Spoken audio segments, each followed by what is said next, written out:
Em nome do Pai, do Filho e do Espírito Santo. Amém. Vinde, Espírito Santo, enchei os corações dos vossos fiéis, e acende neles o fogo do vosso amor. Enviai, Senhor, o vosso Espírito, e tudo será criado, e renovareis a face da terra. Oremos, ó Deus, que instruíste os corações dos vossos fiéis, com as luzes do Espírito Santo, fazei que apreciemos retamente todas as coisas, segundo o mesmo Espírito, e gozemos sempre de suas consolações. Por Cristo nosso Senhor. Amém.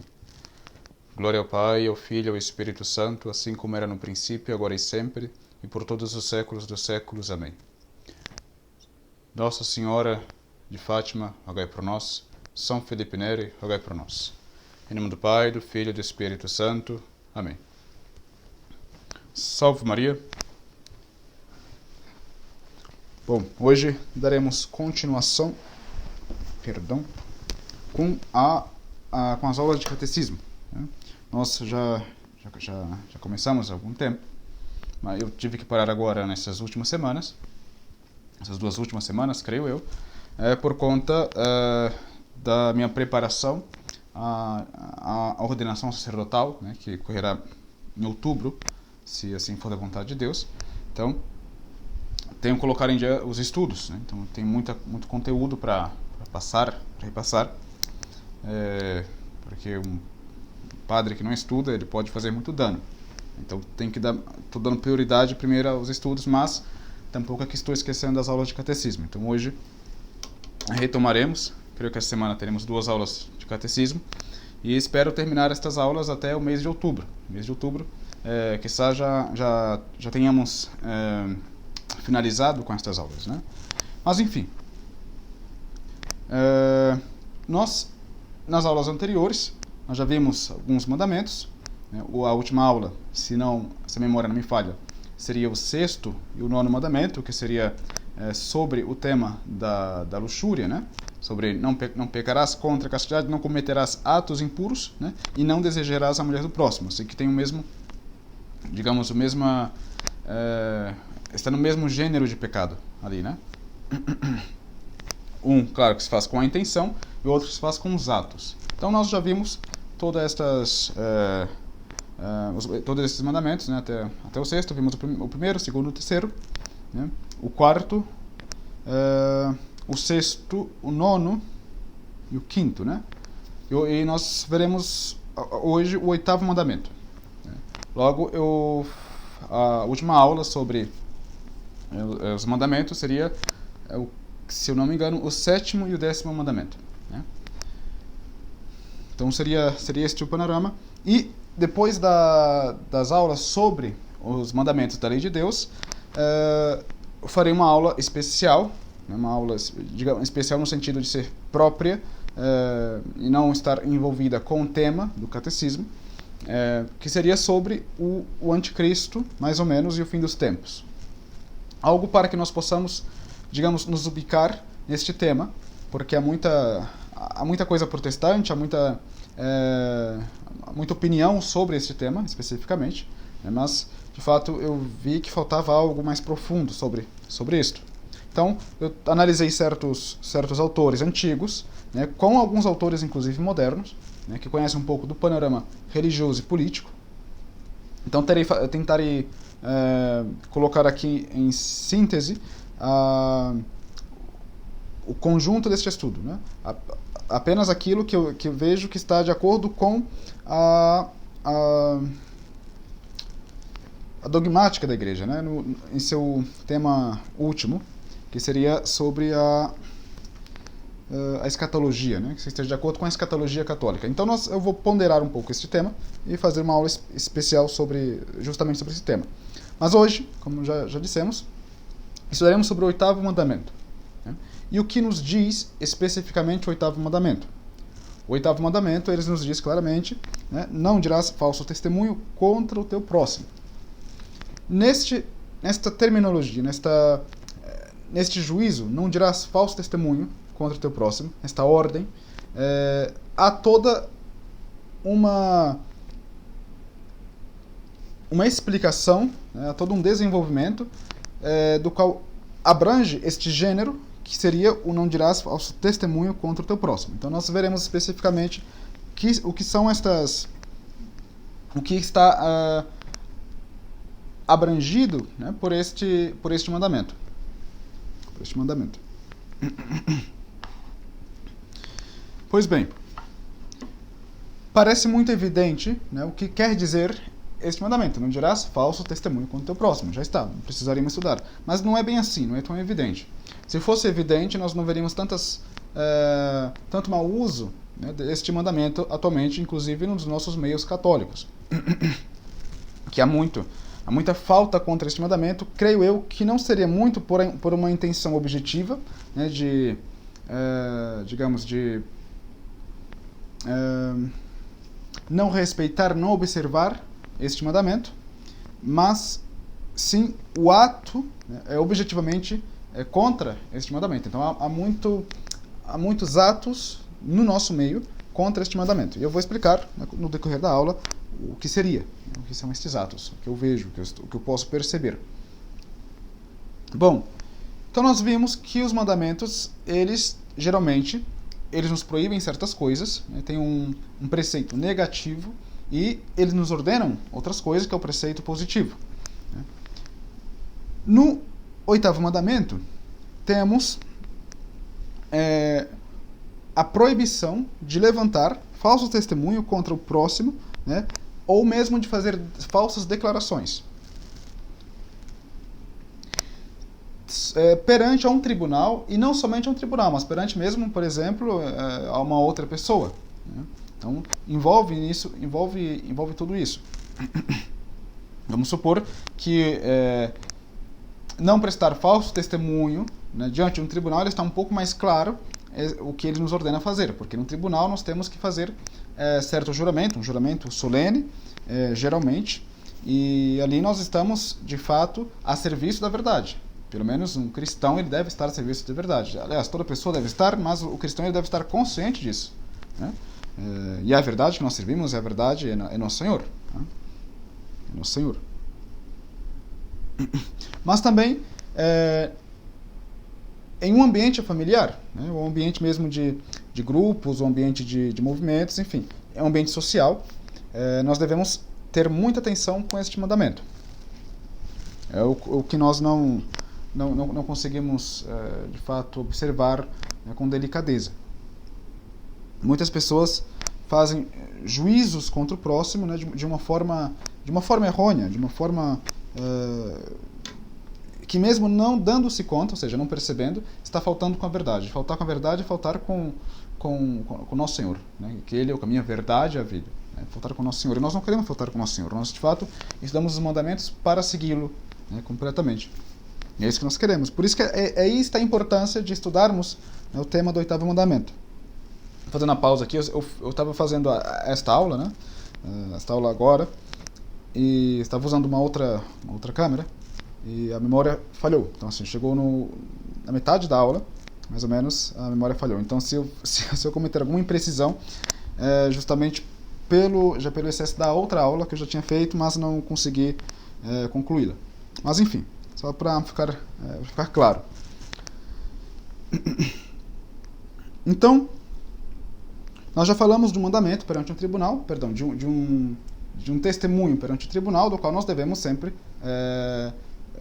prestar serviço à verdade. Então, quem precisar fazer um depoimento perante o tribunal deve declarar pura e plenamente a verdade, assim como sabe, sem nada acrescentar nem diminuir. Então aqui entra o fato pessoal, né? Ou seja, eu não vou colocar algo que eu penso, né? Eu não vou colocar algo que eu queria que ele tivesse feito e não fez, mas para prejudicá-lo ou mesmo para inocentá-lo, eu colocarei ou faltarei com esta verdade. Não. Quando nós fazemos um juramento, quando eu nem levantar falso testemunho, inclui aí as duas coisas, com muito mais propriedade em um tribunal, né? Mas, por exemplo, em uma casa também, né? Por exemplo, quando eu sou filho sou um filho de um pai, claro, obviamente, que tem 8 irmãos. Eu não sou, né? É um exemplo que eu estou dando. E o Zezinho, ele comete certa infração da qual eu sei que minha mãe e meu pai já nos proibiram de cometer. Então, meu pai e minha mãe me questionam, né, e eu devo respondê-lo com o grau de verdade absoluto. Isso quer dizer que eu não vou acrescentar coisas contra o Zezinho, porque eu não gosto do Zezinho, já que o Zezinho é um pouco metido, né? Ou eu vou como, digamos, desculpá-lo demasiado, né? Porque o Zezinho é meu amigo. Entende?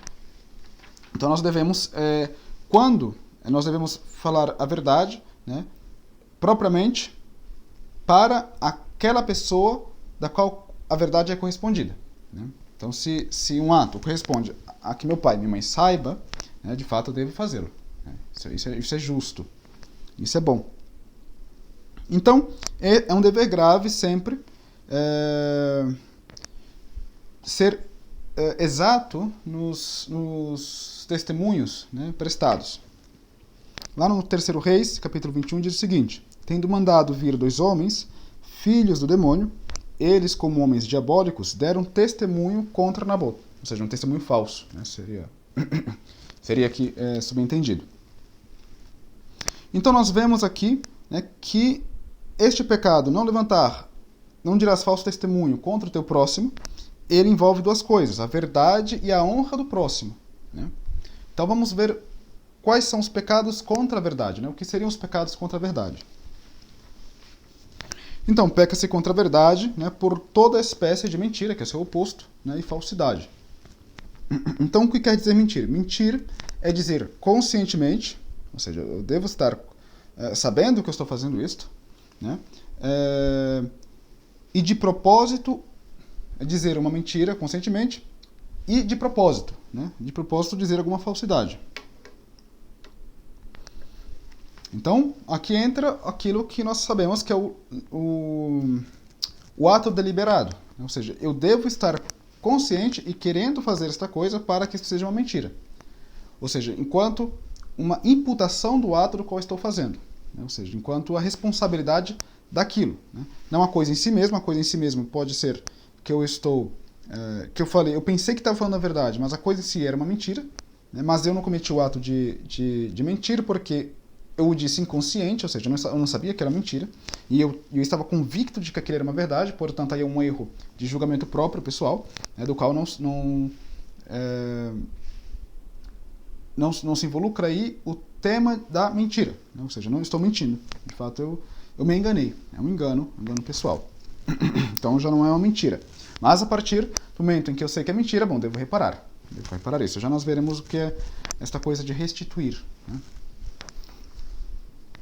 Enfim, então, uma pergunta nos parece, então jamais se deve mentir? É exatamente isso, a resposta. Jamais nós podemos mentir.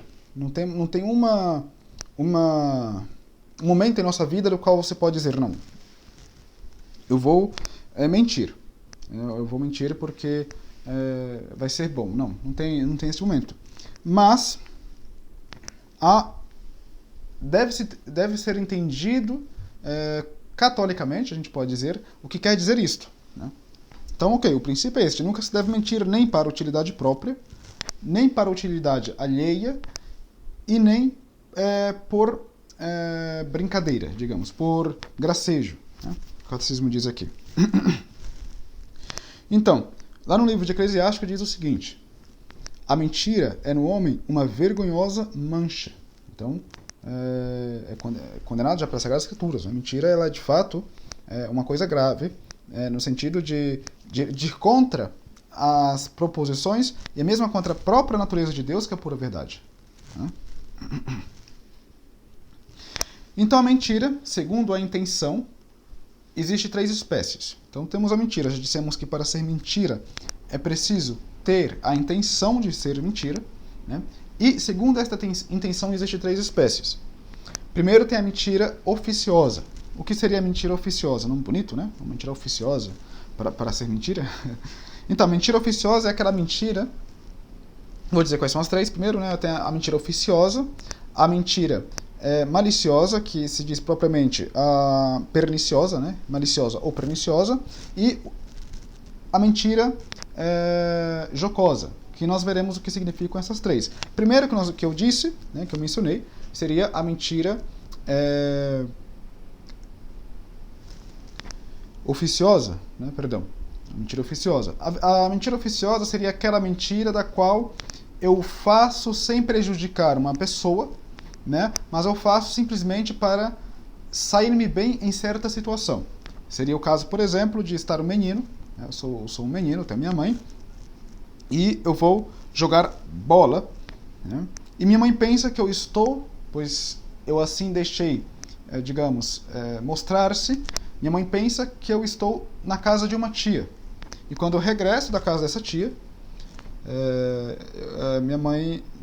quando eu regresso do futebol, porque eu não estava na casa de minha tia verdadeiramente, eu só disse que estava na casa de minha tia para minha mãe ficar satisfeita e não falar muito, né? Que às vezes nossas mães falam muito. Estou brincando. Então, eu falo isso para sair bem. Então, assim não vai haver uma discussão entre eu e minha mãe. Só que é o seguinte, esta mentira ela é ilícita, ela é proibida, né, pelo próprio mandamento, não dirás falso testemunho contra o teu próximo. E contra a um mesmo, né, contra a si mesmo. Já nós veremos mais para o final o que quer dizer isto. Então essa mentira ela é ilícita, ela está lá no grau de condenação de mentiras. E a segunda mentira, a segunda espécie de mentira, nós estamos falando aqui de um gênero, que é a mentira, e a segunda espécie seria a mentira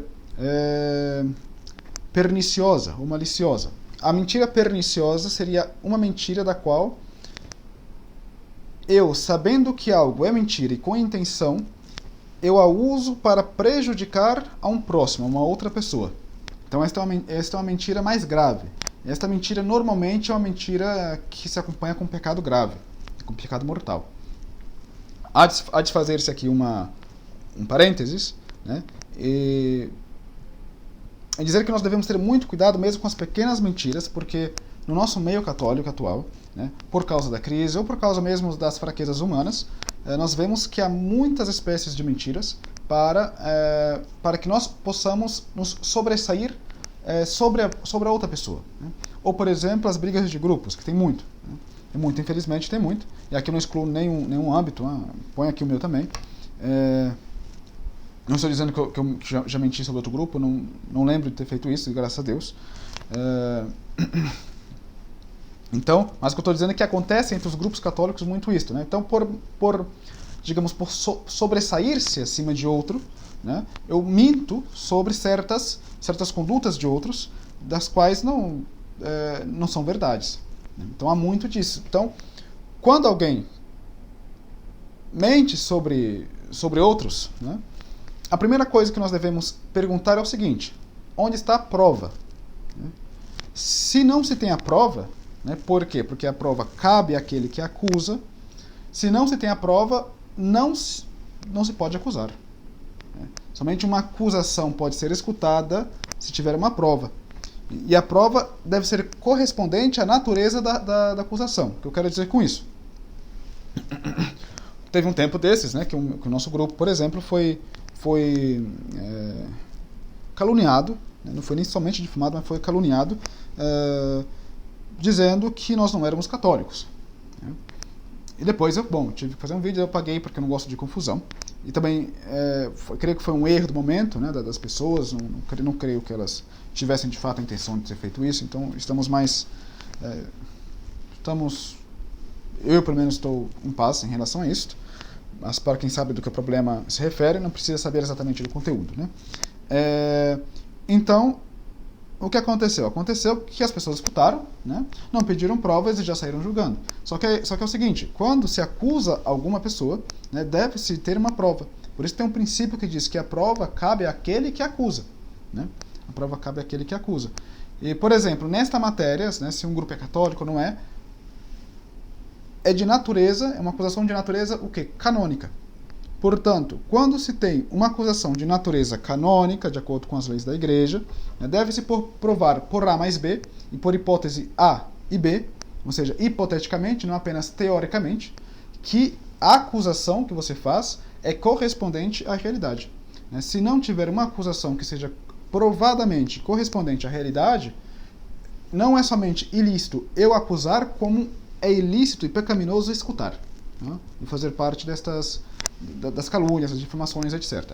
Então, a gente tem que ter muito cuidado com a mentira perniciosa, com a mentira maliciosa, ok? Então, simplesmente do exemplo, porque era um exemplo que me pareceu bastante, digamos, adaptado para esta aula, né? Mas, mais uma vez, não culpo o grupo que fez isto, né? Porque também eram outros tempos, e estava como tudo um pouco muito novo, né? Então, a gente tende a desconfiar do que nós não conhecemos. Então, isso acontece, infelizmente. Mas, enfim, e tem a última espécie de mentira, nós já dissemos duas, que é a mentira oficiosa e a mentira perniciosa. A última espécie de mentira é a mentira jocosa. E aqui eu quero entrar em um tema rápido, né, mas bastante delicado, que é importante ter atenção. A mentira jocosa, para ser mentira, nós vimos que exige que seja feita com intenção, né? E é exatamente esta a forma da mentira, enquanto a penalidade da pessoa que está dizendo, enquanto a responsabilidade da pessoa que está dizendo, a imputação, né? O que eu quero dizer com isso é o seguinte: tem certas pessoas, né, que às vezes nos buscam perguntando, olha, aconteceu, eu estava jogando, por exemplo, e eu tive que mentir no jogo. Isso é um pecado? Isso é um pecado? E é bom fazer essas perguntas, né, Só que o que dissemos é o seguinte: para haver mentira propriamente dita, ela deve ter sua forma, que é a intenção de mentir. O ato de mentir conscientemente com a intenção de mentir. Então, a mentira jocosa é aquela mentira da qual nós falamos certas falsidades e certas mentiras, né, para que as outras pessoas possam rir, né, para que haja certos gracejos. Acho que esse é o nome, gracejo, né? Esta mentira, ela é propriamente uma mentira, então ela não pode ser dita. Então, mesmo que eu esteja numa roda ali com meus amigos, fumando um cigarro, bebendo uma cerveja, né, para que eu me sobressaia e eu seja aquele brincalhão, ou seja, o bonitinho da conversa, né, eu digo uma mentira ali, uma coisa que não pode se dizer, para me sair. Não sei, uma vez eu não sei, caí da montanha e sobrevivi, sendo que é mentira, as pessoas vão lá e rir. Enfim, esta mentira é proibida.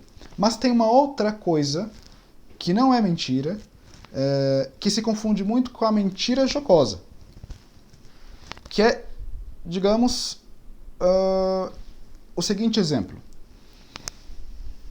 Há certos jogos que se fazem, que são lícitos jogar, ou seja, jogos de carta, né? Enfim, de tabuleiro, essas coisas que me refiro de jogos, ou mesmo um futebol, que se usa métodos, digamos, que se passa por uma imagem de mentira. Por exemplo, uma pessoa um dia me perguntou se era pecado jogar futebol. Eu perguntei, por que seria pecado jogar futebol? Porque às vezes nós fazemos certos movimentos para enganar a pessoa que está no jogo, para que assim possamos ganhar o jogo. Disse, não é pecado, por quê?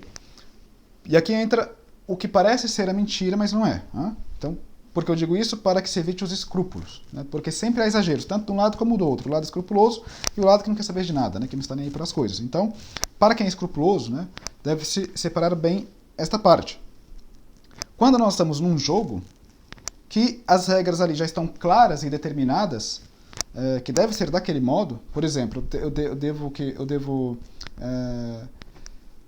passar a perna, não sei, para pegar a bola de outra pessoa, e para isso tem que fazer certos movimentos nos quais são, digamos, de certas formas enganosos, né? De certa forma enganosos. Então ali já está estabelecido por uma regra que vai acontecer aquilo. Então as pessoas que estão participando daquilo, elas estão conscientes disso. Portanto, falta o quê? Falta a mentira formal, ou seja, de querer fazer alguma falsidade, né? De alguma coisa que seria para enganar o próximo. Não tem. Falta isto. Então é uma brincadeira. Então quando já está determinado, digamos, por regras, estão todos ali sabendo, não é uma mentira propriamente dita. Pois faltou a intenção de mentir. Ele está num jogo. Então deve-se fazer muito bem esta separação. Então este tipo de jogo não é um pecado. Não é um pecado. Até mesmo o catecismo diz aqui, quando com a mentira se pretende fazer rir, né? Quando, porém, se tratam de contos em que há tantas aventuras e inverssemelhanças que todo homem razoável pode descobrir a falsidade, então não há mentira, mas puros gracejos. Então, assim, quando faz parte ali da regra da coisa, não há mentira propriamente dita, ok? Então não tenho muito escrúpulo com esse tema, não.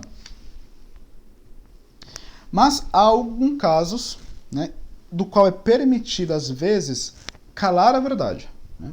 Então, já não estamos falando de mentira, mas estamos falando de silenciar a verdade. Então, tem dois casos. Tem um caso do qual é permitido calar e tem outro caso do qual é dever calar a verdade. Inclusive, tem o dever de calar a verdade. Quais seriam esses dois casos, né? Então, o primeiro caso, né, de calar a verdade, ou dar uma resposta, digamos, evasiva, como sem conteúdo, seria quando aquele que interroga não tem nenhum direito de exigir que se lhe revele esta verdade, né? Então, quando a pessoa me pergunta certas coisas a qual não o corresponde, eu não tenho por que dizê-lo. E é me permitido calar a verdade, né? O mesmo dizer meio que de forma geral, né, abstrata. Então, nós vemos aí quando é permitido. E quando é dever calar a verdade? Então, é dever calar a verdade quando se trata de um segredo cuja revelação vai contra a prudência, né, a prudência cristã, a caridade ou as obrigações profissionais. Então, quando, por exemplo, se uma pessoa, se um assassino, digamos, se confessou comigo, né, eu passei a restituição para ele, ou seja, deve se entregar, né, deve se entregar à polícia para que seu pecado seja perdoado, mas ele não fez, e ele foi embora, e pronto, e eu sei que é o assassino, mas a polícia não sabe, né? Como é um ato da minha vocação, ou seja, uma coisa que está ali entre eu, o assassino e Nosso Senhor, nenhuma outra autoridade humana pode me obrigar a confessar de quem é o assassino, mesmo que eu saiba. Mesmo que ele pergunte, ele te confessou que o assassino? Eu não posso responder. Nem que para isso seja necessário, né, morrer. Então, é morrer de fato pela verdade. Hoje há muitos desses jogos, né, querer que o sigilo de confissão seja revelado. Não pode, é contra a natureza mesmo do sacramento. Não podemos. Nós morreremos por isto se for necessário, porque é um dever nosso calar, neste sentido, a verdade. Entende? Então, há certas ocasiões que não somente é permitido, como é obrigatório. Ok? Por quê? Porque não corresponde àquela pessoa, tampouco.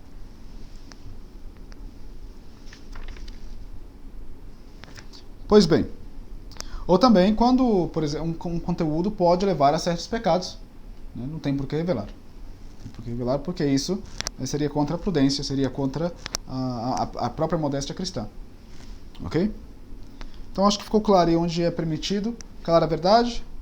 Ficou claro um pouco da distinção da mentira oficiosa e do que aparenta ser, perdão, da mentira jocosa e do que aparenta ser a mentira jocosa, aquela mentira de brincadeira, né? E que não é, porque falta de fato a forma em si para ser mentira. Enfim, nós vimos isto. E nas Sagradas Escrituras nos fala de uma outra mentira também, que é a hipocrisia, né?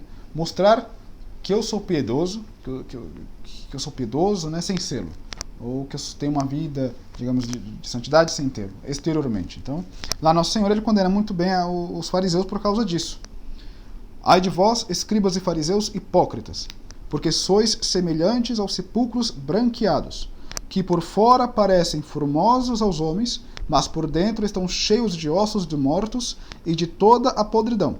Assim também vós, por fora, pareceis justos aos homens, mas por dentro estáis cheios de hipocrisia e iniquidade. Então nós devemos ter muito cuidado para nós não cairmos em uma prática da religião, digamos, que seja material, uma prática da religião que seja externa, e esquecemos da prática da religião verdadeira, né, que seria aquela prática formal, a prática essencial da qual nosso Senhor nos pede, que é amar a Deus sobre todas as coisas, ao próximo como a si mesmo, realmente, né, seguindo ali todas as coisas, por amor a Deus, por amor ao próximo. Ok?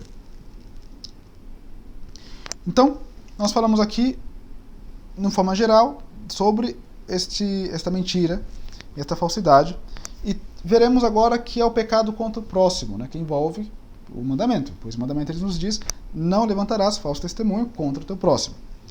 Então, como se pode pecar contra a honra do próximo? Se peca contra a honra do próximo por 3 formas, por 3 maneiras. A primeira, por difamação ou calúnia, né? E calúnia, perdão. Veremos que a difamação e a calúnia são 2 coisas distintas, embora parecidas. Segundo, por palavras injuriosas e desprezíveis.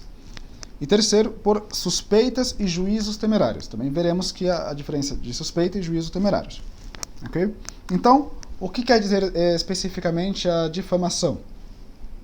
A difamação seria aquele pecado, né, da qual se publicam as faltas do próximo sem necessidade alguma. Então há muito nisso, há muito disso, principalmente entre a juventude, né, que há pessoas comentam de pecados alheios assim que esta pessoa não tem nenhum envolvimento com isto, né? Ou seja, por que você está comentando de um pecado de alguém do qual você não tem nenhuma responsabilidade ou ligação, né? Então, assim, isto é uma difamação, isto pode ser até mesmo um pecado grave, já veremos. Enfim, mas quando se pode revelar as faltas do próximo, né? Se pode revelar as faltas do próximo, o mesmo deve revelar essa falta do próximo, né? Quando se necessita de um conselho. Então você vai lá para um confessor, etc. E, bom, aí você vai revelar, né? Segundo, quando é necessário para o maior bem do próximo. Então, vamos supor que eu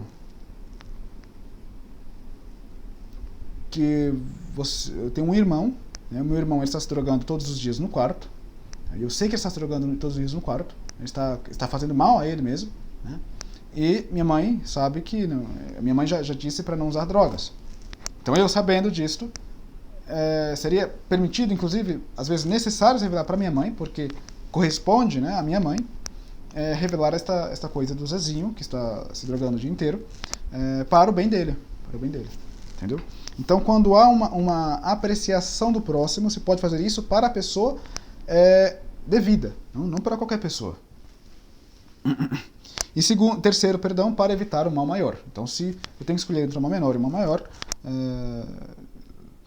é melhor que eu revele, né, sendo um mal menor, algo desse próximo. Né? Porém, há algumas coisas que se deve observar, né, quando se revela. Que as faltas ou pecados devem ser manifestados somente às pessoas que podem remediá-las, como foi o exemplo do Zezinho, da qual a mãe pode remediá-lo. Né? E quem os manifeste deve ter uma boa intenção. Então, eu não vou revelar que o Zezinho está se drogando todos os dias porque eu quero prejudicá-lo. Não, mas é porque eu quero ajudá-lo. Entende? Fazer com muita prudência. Né? E o segundo, ao manifestar as faltas do próximo, não é lícito exagerá-las. Eu não posso aumentar as faltas do próximo. Se o Zezinho está fumando, digamos, apenas maconha, eu não vou dizer que ele está usando crack e outras drogas. Né? Eu sei disso, claro. Agora que eu não sei, o que eu posso fazer eu? Né? Mas enfim, então não se pode aumentar. Deve ser muito preciso na observação desta lei. Ok? Então, lá em Eclesiástico, diz o seguinte, né? O mexeriqueiro, ou seja, o homem que fala fofoqueiro, vamos por assim, né? O mexeriqueiro, e o homem de 2 línguas é maldito porque perturba muitos que vivem em paz. Então, aquele que comete a difamação, né, sem uma causa lícita, e lícita aí você deve entender muito bem, com muita caridade, de fato, zelando retamente pela honra do próximo. Então, quem é o fuxiqueiro, quem é o fofoqueiro, já está condenado pelas Sagradas Escrituras. Por isso que lá diz, o mexeriqueiro e o homem de 2 línguas é maldito, porque perturba muitos que vivem em paz. De fato, perturba. Né? Quantas desgraças nós já tivemos entre os nossos grupos, entre o nosso meio, por temas de fofoca, né? Por temas de difamação. Então nós vimos o que é a difamação e o que é a calúnia. Então, a difamação seria revelar um pecado particular do próximo, da qual não me corresponde, do qual não corresponde à pessoa que eu revelei. Enfim. E a calúnia é diferente. Né? Peca-se por calúnia quando se atribui ao próximo um pecado, né, ou um mal que ele não fez, né, do qual não corresponde a ele. Então, em Eclesiástico também diz o seguinte: aquele que detrai ocultamente, a outrem é semelhante à serpente que morde calada. Então, imagina, se a difamação quer revelar uma coisa que de fato é verdade, né, já é uma coisa grave, dependendo do conteúdo, com muito mais propriedade a calúnia. A calúnia quase sempre seria um pecado grave, né? Porque, de fato, a calúnia já é uma mentira perniciosa. Né? Perniciosa. Mas nem sempre a calúnia e a difamação são pecados graves, então deve-se fazer aí uma separação. Então, para ser pecados graves, vai depender de certas circunstâncias. Em geral, pode-se dizer da calúnia e da difamação que são tanto mais graves, né? Primeiro, quanto maior é a falta e mais respeitável a pessoa de quem se fala. Então, se eu sei que alguém cometeu uma falta, né, mas essa pessoa tem grande responsabilidade sobre outras, por exemplo, ou sobre certa parte da sociedade, tem certa dignidade, né, da qual deve ser preservada para não gerar assim escândalo. Se eu faço sem ser a revelação, sem ser correspondente à pessoa que se deve revelar e sem observar estas condutas das quais nós já falamos, se comete um pecado grave, certamente. Né? Então, segundo, quanto maior é o dano que se lhe causa, deve-se zelar muito bem sempre para a salvação do próximo. Né? Terceiro, quanto mais numerosas são as pessoas que ouvem a calúnia ou a difamação. E segundo, quanto mais maliciosa for a intenção que se tem. Né? Quando for a intenção que se tem. Então, aqui eu vou falar um pouco sobre algo que não se fala muito atualmente, né? Que é sobre a restituição. Quando se faz, né? Aliás, o que se deve fazer quando se difamou ou caluniou o próximo? Então, o Catecismo nos diz 3 coisas. Primeiro, quem difamou o próximo está obrigado a restituir-lhe a honra, desculpando-o na medida do possível, né? Ou exaltando suas boas qualidades. Então, deve-se, por exemplo, se a difamação, né, que é revelar o pecado de alguém, você deve, de fato, se desculpar da mesma maneira, ou do mesmo grau de alcance do qual a difamação causou, né? Enfim, então você deve se desculpar com este mesmo grau. Se eu revelei esta coisa a certo número de pessoas, eu devo me desculpar com o Zezinho, digamos, né, que é sempre o personagem que estou usando, para essas pessoas da qual eu difamei. Né? E, na medida do possível, deve-se sempre exaltar as qualidades boas do próximo. Ok? Então, é assim, ter muita... Deve-se pensar muito mesmo antes de fazer uma coisa dessa. Aliás, não se deve fazer isso. Né? Então, se pense antes de fazer uma bobagem destas. Né? Segundo, quem caluniou o próximo, que agora é a calúnia, ou seja, dizer uma mentira sobre alguém, uma falta de alguém da qual ele não cometeu, quem caluniou o próximo deve retratar a calúnia. Então, da mesma natureza, se você caluniou o próximo, né, se eu disse uma mentira sobre alguém, eu devo retratar esta calúnia. Devo, de fato, retratar no mesmo nível de alcance, se possível, do qual a calúnia alcançou. Né, Então, em ambos os casos, nós vimos que há uma obrigação de reparar o dano causado do próximo. Né? Enfim, e não é somente pecado caluniar ou difamar, fazer o ato, cometer o ato ali de falar, né? de revelação, de revelar. Mas também é pecado o escutar. Aquele que escuta e se compraz, né, na calúnia do próximo, também deve estar cometendo o pecado. Então, é pecado falar mal do próximo, primeiro, quando se escuta com prazer as conversas maledicentes.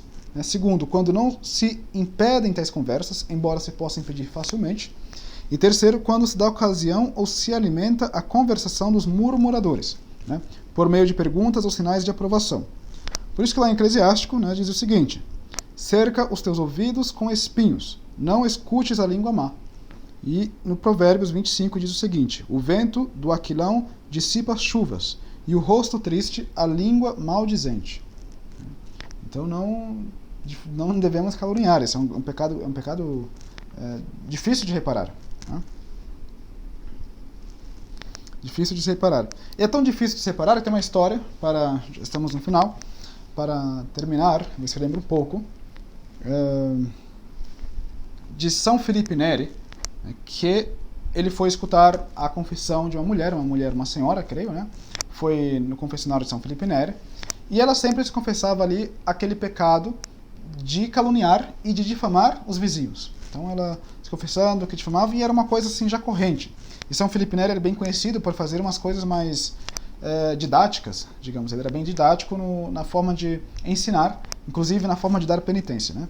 Então, esta mulher confessando este pecado a São Felipe Neri disse o seguinte: pois bem, a sua penitência, passando a penitência para essa senhora, será a seguinte, né?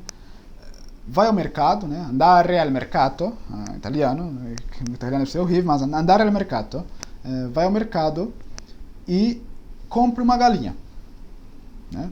Vai ao mercado e compra uma galinha. A mulher, neste momento, já deve ter pensado: que coisa estranha, o padre mandando eu ao mercado comprar uma galinha. Lembre-se que o pecado que ela cometeu era o pecado de calúnia e difamação, né? Enfim. Então, ou seja, era fofoqueira, né? Vai ficar bem claro. Então, esta mulher, escutando o São Felipe Neri dizer, vá ao mercado e compra uma galinha, e na volta, no seu caminho de volta, ou seja, até a igreja, vá despenando a galinha. Despena a galinha até você chegar aqui na igreja, e só chega aqui na igreja até quando essa galinha estiver inteiramente despenada. A mulher pensou: agora ficou mais raro ainda, o padre já mandou comprar um frango, né? Ainda despenar. Eu fico até pensando: será que essa galinha foi morta antes de chegar à igreja? Porque a galinha deve ter sentido bastante dor no caminho, caso estivesse viva. Desse detalhe eu não sei. Eu apenas pensei aqui, mas enfim. Então a mulher foi no mercado, comprou a galinha e começou a despenar a galinha no meio do caminho. Okay, ela foi despenando a galinha no meio do caminho até chegar na igreja de São Felipe Neri, né, e dizer: pronto, padre, já cumpri a penitência. E São Felipe Neri disse: não, você não cumpriu a penitência. A mulher já assustada, né, já estava percebendo o grau ali de maldade que ela tinha cometido. São Felipe Neri continuou: você não cumpriu a penitência, porque agora, para acabar de cumprir a penitência, eu quero que você pegue uma bolsa, né, e junte todas as penas de galinha que você despenou durante o caminho, até elas estarem completamente na bolsa. E a mulher, já desesperada, disse que era impossível fazer isto. Era impossível juntar todas as penas de galinhas que ela despenou no meio do caminho, porque o vento certamente já levou embora e já estão espalhados por toda a cidade, né? Então, de aí se tirou a lição. A mesma coisa é com a calúnia, São Felipe Neri. Quando você fala mal de uma outra pessoa, seja com a calúnia ou difamação, para restituir este mal causado, é quase que impossível.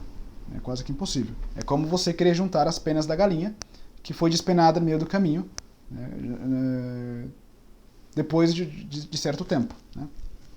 Não dá, o vento levou. Assim, da mesma coisa, a honra do próximo foi levada. Por isso que nós devemos ter bastante zelo, né, com o próximo. Não é uma brincadeira, não é uma coisa de se brincar. E no nosso meio, sempre insisto, se perdeu muito isto. Eu tenho medo de aparecer diante do tribunal de Nosso Senhor e me perguntar: olha, por que você fez isso? Então nós devemos ter muito cuidado para não cairmos neste pecado tão difícil de reparar, tá? E difícil de restituir. Porque para ser perdoado nós devemos restituir, ou pelo menos fazer o nosso possível para restituir, né? Não é tão fácil assim. Ok? Enfim, então contei a história de São Felipe Neri para ficar claro que nós não devemos fazer esse absurdo.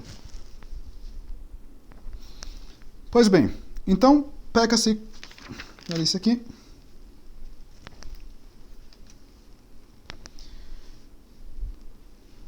Então, dizemos também que se pode pecar por injúria e desprezo. Peca-se por palavra de injúria e desprezo quando se lança ao rosto do próximo o que rebaixa perante os outros. Isso quer dizer o seguinte: também se pode injuriar o próximo sem proferir palavras, isto é, tratando com sinais de desprezo ou mentindo as devidas manifestações de respeito, né? Quando se injuria alguém, deve-se pedir desculpa, principalmente se a ofensa foi grave. Ok? Enfim, quando se peca por suspeitas, né? Por suspeitas, que nós já dissemos, e por juízos temerários. Então, por suspeitas, por falsas suspeitas, se peca quando, sem motivo suficiente, se presume o mal do próximo. Então, por isso que sempre se exige, né? Se o mal cabe ao acusador. Se eu não tenho nenhuma prova disso, então não tenho nem direito de pensar mal do próximo. Então, por aí se peca de falsa suspeita. Né? E por juízo temerário, quando, sem razão suficiente, se tem por certo e verdadeiro algum mal do próximo, né? O que há muito no nosso meio também. Né? Qualquer coisa que se diga já se considera por uma verdade absoluta, do qual se deve obedecer. Não é assim. Né? A gente tem que ter consciência que mesmo aquelas boas pessoas, olha, eu vou mexer aqui no coração, mesmo aqueles bons padres, né? Os bons pregadores, os bons homens, sempre, né? É difícil vencer totalmente aquela nossa inclinação de estar fazendo somente a vontade de Deus, estar fazendo totalmente aquilo, de fazer aquela ascética, né? De estar realmente vivendo uma vida mística, unitiva com o nosso Senhor. Né? E às vezes nós temos aquelas tendências de tentar usar de uma situação para tirar proveito de alguma coisa. Né? Então há muito no nosso meio, né, que um padre ele vai falar, por exemplo, olha, cuidado com esse tipo de gente, porque isto ou aquilo, quando não é. Quando é complicado, porque para as pessoas comuns que veem esta coisa, né, é difícil fazer a separação. Né? Mas o princípio é este, olha, se faz acusação, mostre-se a prova, porque a prova cabe ao acusador. Ok? Então não fica não se acredita assim facilmente em uma coisa negativa sobre o próximo, ok? Porque se subentende sempre a boa intenção. É a mesma coisa, é o mesmo princípio para os sacramentos. Né? Para dizer que um sacramento é inválido, eu não somente devo ter uma suspeita que é inválido, mas eu devo ter uma prova de que ele é inválido. Né? Ou seja, é o que se chama de dúvida positiva. Então a mesma coisa, é tudo muito correlacionado, tudo muito ligado. Né? As coisas de Deus são muito claras, são muito lógicas. Né? Então não creem em qualquer coisa que se diga aí. Até mesmo quando se vê falando mal do próximo, fecha os olhos e os ouvidos, porque não está bem, não é bom. Né?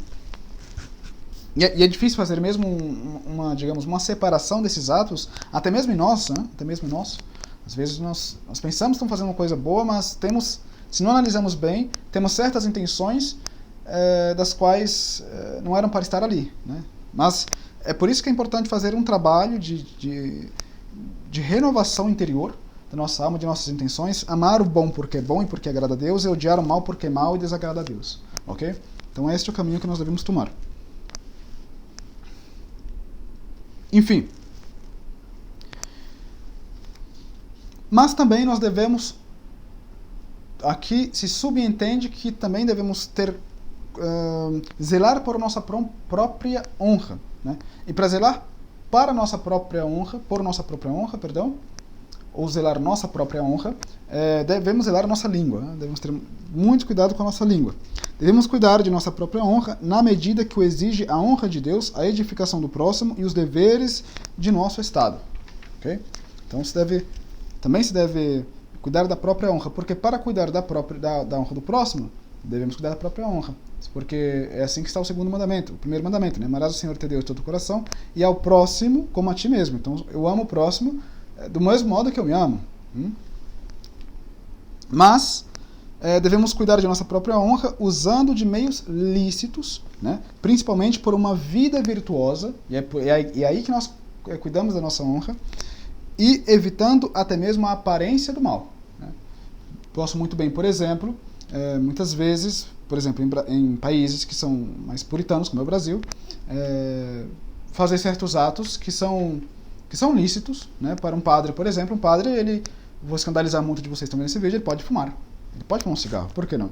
Né? Mas se um padre fuma um cigarro publicamente ali no meio de um monte de gente no Brasil que não sabe disso, né? Tem uma aparência de mal ali, da qual pode confundir as pessoas, olha, aquele padre está fazendo mal. Então deve-se ter muita prudência nisso, deve-se evitar a aparência de mal. Não que o padre esteja pecando, né? Ele não está, porque objetivamente ali é permitido. Né? Mas a aparência também se deve evitar.